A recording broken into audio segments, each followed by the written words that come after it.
What's up? Welcome to another episode of Final Cut Pro Help Live. My name is Jared Ewing. It is a Saturday night. I'm based in Los Angeles. It's 9 p.m. here where I am. If you're watching this live somewhere else or on a replay, it could be any time. But I am so thankful that you're here for this episode. We're going to do things a little bit differently compared to the other episodes. This is episode 15. And based on feedback, the feedback was we want things to be a little bit faster, quicker, and not so long of the episodes. If you watched any of the past shows, you've seen almost sometimes 2 hours long with all kinds of information. But for this episode, episode 15, we're going to cover 5 things, and that's it. We're just going to go through those 5 things. If you do have questions, put them in the chat. I saw a couple in there. I've responded to the NAS question storage. Those 2 articles that I put in there are pretty detailed as far as what you can do with a NAS storage in Final Cut, and I think that'll be a good place to start. As far as storage goes, just to go off on a little tangent on that question, I like to use a RAID set. So I have a RAID storage that's directly attached locally here, so more of a LAN setup.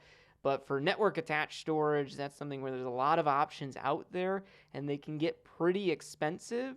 But one of the nice things about the newer Macs, like the Mac Mini or the iMac Pro, you can get 10 gig Ethernet on them, and that can really help out with that when you're looking at the NAS stuff. Those articles that I put in the chat do cover that, so definitely check those out.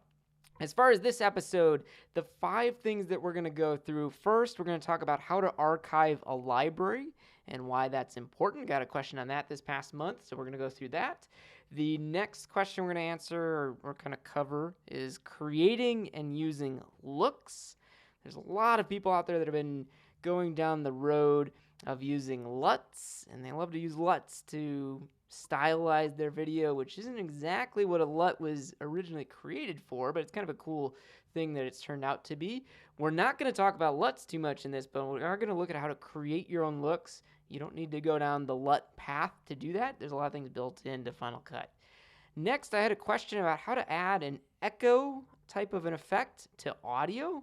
We won't have to listen to it, but I'll definitely show you how you can add an echo fairly easily inside of Final Cut. There's a bunch of audio effects built right in. You don't need any third-party stuff. It's all right there. The next thing, it's kind of hard to explain in text, but we have a slide-out title. Someone sent me a video. They wanted to create a slide-out title from a logo instead of it just sliding all the way across the screen. So I'm going to show you an easy way that you can get that done without having to create some kind of crazy mask or spend time with that. You could do it in just a few clicks. And then the last question and I got this actually earlier today, is there a filter to invert color?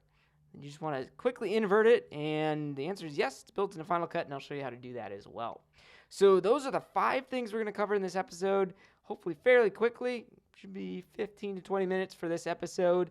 Let me know what you think of this format. If you like the idea of just kind of very quickly bullet pointing, going through these questions, or if you like the older format where it was a little bit longer, more demos, I definitely want your feedback on that. You can see at the bottom, you can subscribe and follow at Final Cut Pro Help on just about all the big social media platforms like Instagram, Twitter, Facebook, and of course here on YouTube. On Instagram specifically, send me direct messages on there at Final Cut Pro Help. Make sure to follow. That's probably where I respond quickest to questions that you have. But you can also email finalcutprohelp@me.com. I haven't put too much on the website recently, but you can go to anawesomeguide.com for additional content.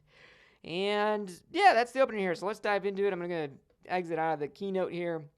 We're going to get right into Final Cut Pro and take a look at this. So the first question, someone wanted to take their library and they want to keep it. They don't want to just delete it, but they want to archive it, and they wanted to know my opinions on what are the best ways to archive the library in a way that, if needed, this person could return to the library in the future and not lose any media, or more importantly, not lose any quality. So you could certainly go through and compress all of your video clips, make them really tiny, and then you could always go back to the project. But if the video quality is lower, you're losing resolution, you're going to lose stuff. So if you want to archive your library, you're not going to be able to necessarily save a lot of space, but here's what I recommend that people do. Here I have this stock media library, which if you've watched any of the past videos, just has a ton of random clips, a lot of stock clips I've gotten off of the internet and other places. And what you can do, and you can do this with any library, is just go up to the File menu, and you're going to see a couple options here. Let me actually select the library, which is just called Stock. It's this one with the 4 stars next to it. Then you'll go up to the File menu, and there's an option down toward the bottom here. A couple options actually, but you have an option to consolidate library media, and then we have an option here that says delete generated library files. So here's the thing. When you're going to create an archive of your library, which is all of your projects, all of your media, everything that's inside of Final Cut, I recommend first consolidating that library media. What this will do is take anything that's stored outside of Final Cut, maybe on an external hard drive. It's stored somewhere where it's not inside your actual library container. And it'll make a copy of it into that library. So you can keep everything checked, optimize, and proxy, totally fine, and bring all of that in and hit OK. What that'll do, copy everything over. You can use the background task window right up here to monitor that. It may take some time for everything to copy over. But once that's finished, you can then go up to File, and there's an option to delete generated library files. So if we click on this, we get a list of everything that you can delete. And this is, when you're going to archive, this is kind of important because this is what's going to save you some storage. You can clean up some of those files and not have to back up, maybe your whole library is hundreds and hundreds of gigabytes. Some of that stuff you don't have to really back up. You just need to keep the original media. So what you can definitely do is delete render files. Check that box and say all. If you're archiving this project, you don't need those render files anymore. If you need to restore this project in this library in the future, no problem. You could just go and re-render everything at that time. It may take some time, but then you can re-render. And render files can take up a lot of space. Depending on the type of project you're working on, it's a great way to store or save up space there. Free up space. And then we have two options here that say delete proxy media and delete optimized media. Now, unless you have some really customized workflow where you're going in and creating optimized media and then deleting the original media manually, if you are doing that, you probably know that you're doing that. But assuming you're not doing that and you're just maybe manually creating optimized media and proxy media on import, you can usually go and delete these files and hit OK. That way, any optimized media is going to be deleted, any proxy media will be deleted, and all of the render files will be deleted, which means you'll be left over with your original content, your original media, and any projects that you've worked with in this library, which it just depends on how much media you have that'll determine how large that file is. In the inspector over on the right side here, you can see we have our caches, media, different things in here, but this is where you can go to see the file size of all of this. So right now, for this library, I can see that the storage used for media and motion content is all on my external storage drive, and the original media is taking up 41 gigabytes of storage, and all my proxy media is taking up 33 gigabytes. So that means if I deleted the proxy media and probably renders and all kinds of other stuff, I would get at least 30 gigabytes of available storage, but it would still take up about 40 gigabytes to archive and save this library. So essentially that is all you have to do in my recommendations. There's really not much else you should be digging into, assuming you want to archive everything that's in this library here. Now, if you are super concerned about deleting the original media and verifying that it's there, on any of these things, you can hold Control and click on a clip, or right-click if you have that enabled, and there's an option to reveal that file in the Finder. And if I do this, we get a Finder window, and it shows us this actual clip. In this case, it's a still image, but we see where that is in the original media file.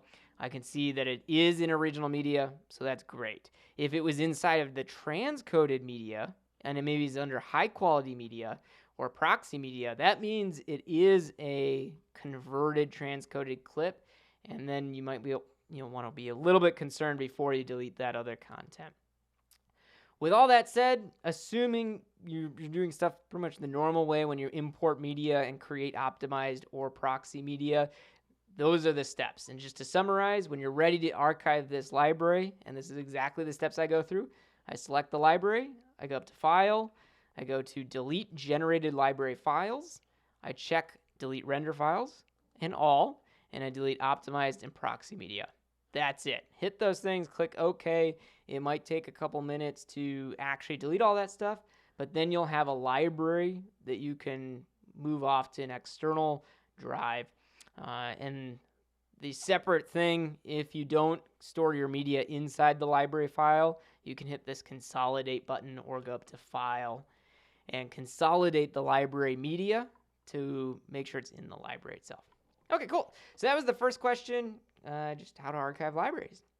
Now the second one, this wasn't a question that came to me. This is just kind of a general topic I wanted to cover during this episode, and that is looks. So we're going to look at looks. So inside of Final Cut Pro, you can do Command-0 to get to the default workspace, which is what we're looking up here. And then on our toolbar, all the way on the right side here, the one all the way on the right is the transition browser. Just next to that is the effects browser. And if you click on the effects browser, we see a whole bunch of different a bunch of different categories here for effects, kind of different groupings. And one of them here you can see is called looks. So what are looks? Well, our video clip that I have here on the timeline, just this octopus running around on the seafloor there. And under looks, I can just double click on one of these looks or drag it onto the clip that's here on the timeline to apply it. And all it is basically a way of stylizing your video. I know there is a stylized category here, but that's essentially what the looks are. So if I want to create a 50s TV look, I can drag that onto this clip, and now it goes from an ocean look to this kind of black and white 50s TV look. And inside of the inspector, when you have these looks, you can change things like the amount of that look, and then we have a brightness option for this one. So pretty basic. I'm going to select that and hit delete. We have a beach bypass, so this can drag that on. And again, we see the amount that's here, and there's an option to match the iMovie look for this. So that's really what a look is, right? It's just a very simple effect that you can apply to your clips. You can preview them just by dragging the mouse across any of them, and you'll see it previewed live there in the viewer with whatever clip is selected. And let's apply the dream one here. And you can see here, we get the amount for this look, right? And again, to remove these effects, I'm in the effects browser, or effects inspector here, and you can just click on the name of it. Gives you that yellow outline, then hit the delete key. Now, with these looks, if you do a control click or a right click, if you have that enabled, there is an option here to open a copy of this look in motion. So let me apply this faded sun look. With it selected, notice in the inspector here, we get three options. We have an amount, just like we saw with the other looks. There's a brightness option, and there's an option here to protect skin tones, which we don't really have any skin tones in this video clip here, but those are the options that we see. So if I right click on the faded sun and do open a copy in motion, what that does, you can see there's a faded sun copy look inside of Final Cut, and the motion application, if you've purchased that and have it installed on your Mac, that will open up and you'll actually be able to customize this look, because all of these looks were just built with motion, and motion can get pretty complex if you haven't used it before, but this is where you'll see all of those options. So notice the three options here in this rig: the amount, the brightness, and the protect skin. And those are what we saw inside of Final Cut. So all of these things, I can see that they basically just added a color balance and then a couple clone layers here for it. But if I go into the inspector, I'll see they've adjusted the shadows, the midtones, and the highlights if I'm looking over on the left side here for that. So you can certainly go through here and customize these looks inside of motion. I'm going to do that here very drastically. Let's change all of these to different shades of green. And looks good to me. I'm going to do Command S to save this. I'm going to save it as a duplicate. I can then rename it here. So I can name my template. So this is going to be the faded green. Faded green look. I can put it in a certain category, which in this case I want it to be in the looks category. And I could apply a theme if I want to. I'm not going to save a preview movie right now. That's fine. Try those options out, though, if you're playing around with this. And then if we go back inside of Final Cut, notice inside of my looks category of effects, I have my faded sun, which we were working with before. And now I have the faded green look that I've created. And I can just drag that right onto my little octopus clip here. And you'll see there's our faded green. Right, piece of cake to create a look there.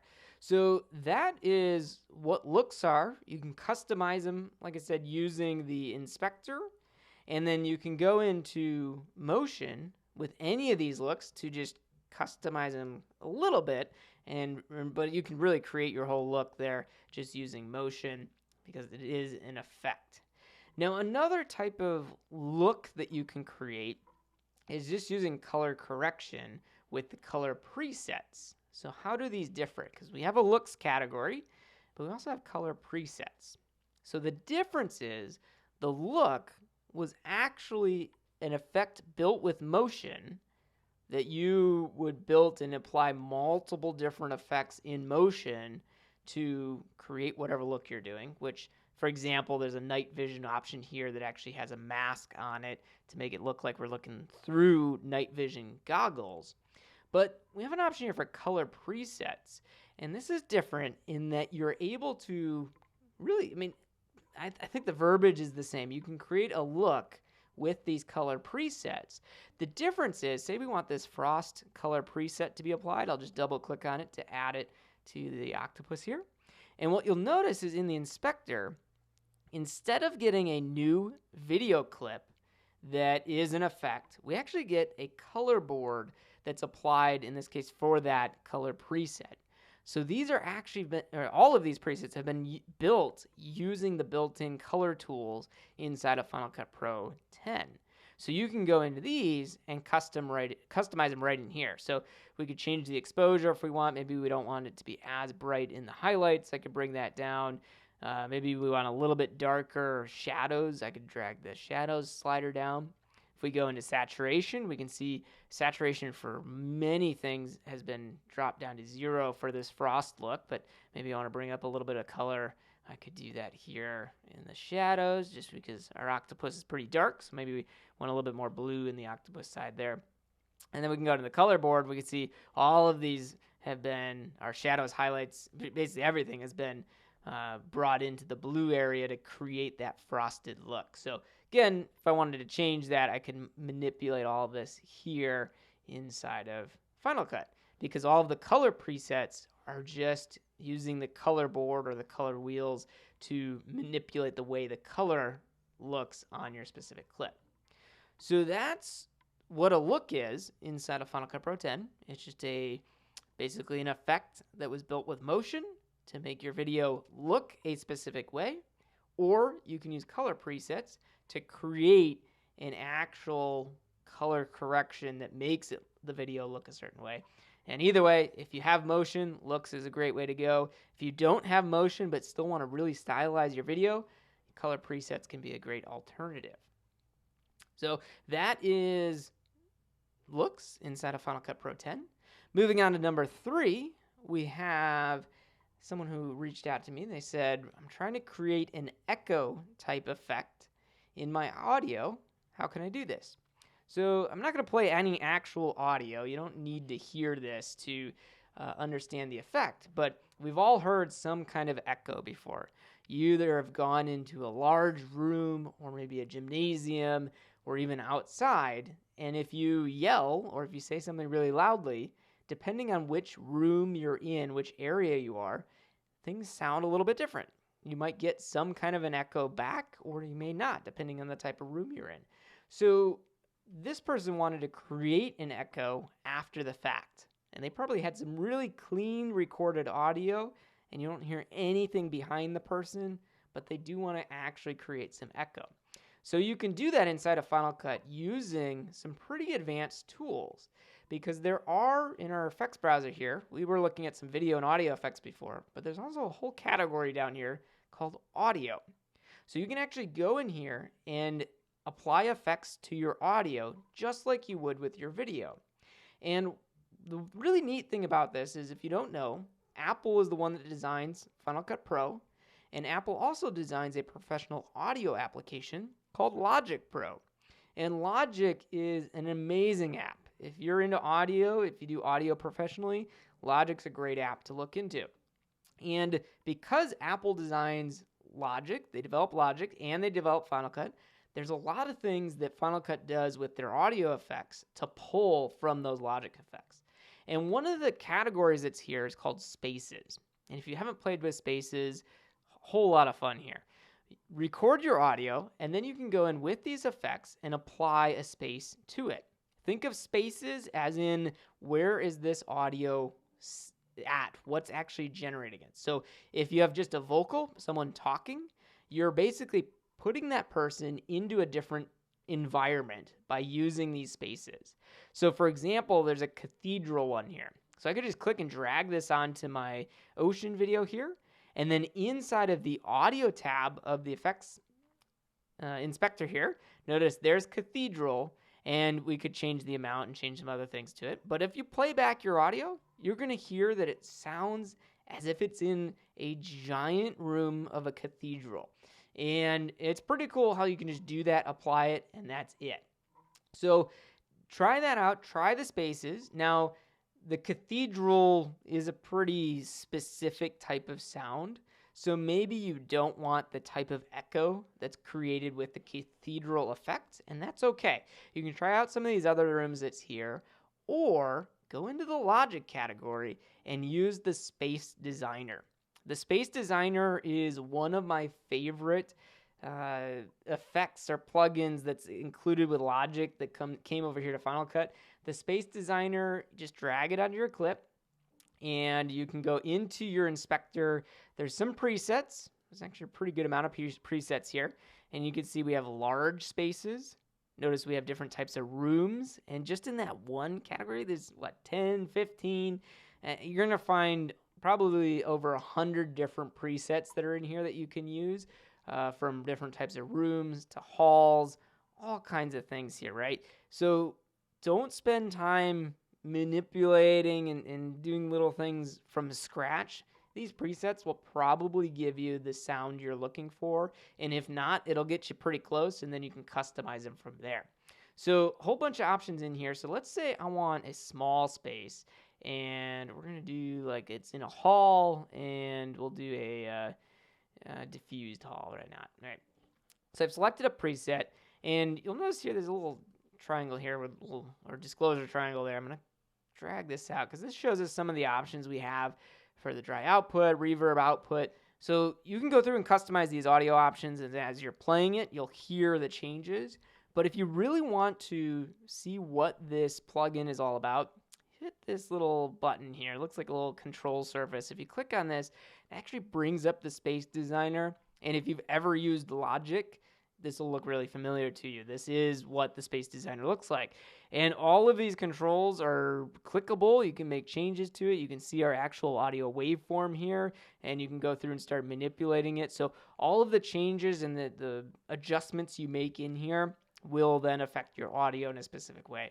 And that's why I recommend starting with the presets. If you've never looked at this tool before, this can be just daunting. So start with those presets. Use those, because a lot of the things that you're going to try to create, say instead of a small space, I'm going up to a large space, I can go here and select one, and it makes all the changes for you. So don't waste your time doing work someone else has already done. Use those presets. All right, so that was the third question. How do you create an echo effect? Just go into the effects, spaces, and then you'll have a space in there that'll create the type of echo that you want. Yes, I know there's an echo category, and you could certainly do the echoes that are in there as well. But for me, Space Designer is one of the funnest tools in there for audio. So the next question, question number 4, I received a direct message with a video that looks similar to this timeline. Let me play this back here. And specifically, keep an eye in the corner here on our logo. I'm actually going to get rid of that video effect with the color board. Yeah, let me just get the basic octopus there. So just keep an eye on the Final Cut Pro Help logo here and the text that comes out of it, because that's what this question is about. So they sent me a video that looks like this. And notice how our title slides out from the side. And it gives us the link in the bio for more info, right? So I received a video that looked like that, and they said, notice how the text that is sliding in can be seen to the left of the logo. And let me rewind it here as it's sliding on. Notice how over here on the left, we see that logo. So it's actually coming completely off of the screen on the left side, sliding on behind our actual logo, and then off to the right of the logo, and then it sits in there. So what this person wanted to know is how can they make it look like the title, where it says link in bio, that this title is sliding out from the logo instead of from all the way on the edge. So there's a whole bunch of different ways that you can do this, but what you're actually going to want to do, and I find this to be the easiest thing to do, but just select your title clip, which in this case is this clip in the middle. You can control click or right click on the clip to bring up the little menu, and you're just going to say new compound clip. You could also use the shortcut Option G. If you do this a lot, Option G creates a compound clip. Name it, definitely name your clip, and hit OK. And what that's done then is basically that title and everything in it is now in a separate clip. A compound clip is just a group. And what we can do with this compound clip selected is I can go into the video inspector. I'm going to go down to crop, and I'm just going to crop the left edge of this clip. And let me actually rewind a little bit here so you can see it. So watch on the viewer here as I crop the left side, crop it over. I'm just going to crop it basically to somewhere in the middle here of our logo. All right, and that's it. It's done. If we go back and play it, notice now the logo slides out from the little logo in the corner. The text slides out, and then when it slides back, it's going to slide as if it's going behind our logo, and we don't see it over on the left side here anymore. So again, let me uncheck crop. I'll show you the before again. So this is before. Notice it is sliding from the left side, and we see it in this area to the left of the Final Cut Pro Help logo. Slides out, and then it's in the side there. So all you had to do is group that title into a compound clip, and then crop that left side, and then you will resolve that issue there, essentially getting rid of that crop, right? Pretty straightforward, and it makes a lot of sense once you've done it a few times. But what I see a lot of people do is creating masks and all kinds of other things that are just not necessarily. So you don't need to worry too much about that mask and all that kind of stuff. Just group them, use those compound clips to your advantage. The last thing I'll say about this one is this is a compound clip, so if you actually wanted to edit the text or anything else that's in it, you would just double click that compound clip. It opens it up. You can make the changes to it, and then you hit the little back arrow to go back out of the compound clip. If you haven't used those before, do a search for tutorials, Final Cut tutorials on compound clips, and you'll find all of those. All right, cool. So coming up to about a half hour here, and we're on the last question. This one's a quick one. It says, is there a filter to invert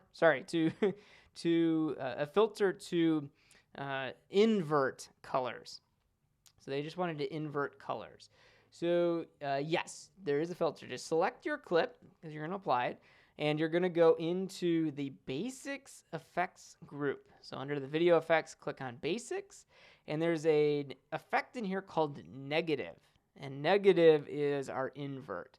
So I'm going to drag that onto our clip. You could also just double-click it if the clip is selected. And if you're looking at this, you're probably like, nah, that's not really inverted, and you're completely correct. So the last step here you have to do is go into the inspector, under your video effects. There's a linear invert checkbox. Just check that off, and now we have pretty much a completely inverted effect there to create that. So that's how you create an inverted video effect inside of Final Cut Pro pen. Again, just using the basics effect called negative. And you can always go in there too and do color correction and stuff to customize it a specific way to make it look exactly the way you want it to. So that's what I had for you on this episode of Final Cut Pro Help Live. Like always, if you have any additional questions, don't hesitate. Go into your email, send an email to finalcutprohelp@me.com. You can also follow us on Instagram, Twitter, Facebook, and of course here on YouTube. Hit subscribe. That way you'll be notified on any of the future videos that we go live with or we post.